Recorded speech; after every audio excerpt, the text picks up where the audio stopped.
Shakeups under the Health Secretary Robert F. Kennedy Jr., 4 senior officials have resigned, citing political interference, attacks on silence and science and vaccine misinformation. Secretary of Health and Human Services Robert F. Kennedy Jr. has already scrapped the federal COVID vaccine recommendations for pregnant women and children, dissolved the CDC's vaccine advisory panel, and replaced it with hand-picked advisors.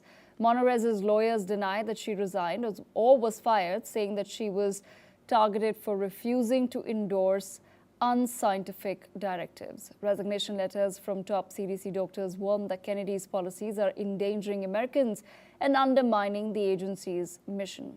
The exodus follows budget cuts, staff layoffs, and even a shooting at the CDC headquarters.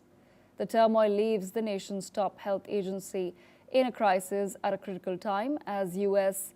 measles cases have hit a 30-year high and infectious disease outbreaks continue to spread. Back with us on the broadcast is Mr. John Rossomando. Mr. Rossomando, I have to begin by understanding from your perspective, this event seems to be a more significant test for the current administration. What does the firing of a Senate-confirmed CDC director just weeks into the role say about the president's approach to managing these key federal institutions? Well, the thing is, the president wants people in the key places who share his vision. The president, Senate confirmed or not, these appointees serve at the pleasure of the president.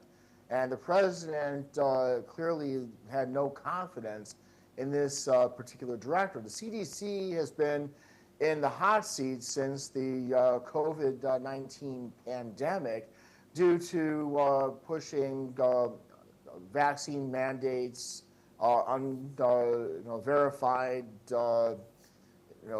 theories about the disease, and it has a lot to do to regain confidence. And at the same time, Mr. Rossomando, how exactly is the American public reacting to some of these top officials resigning? Is it creating some sort of a sense of greater mistrust in federal agencies?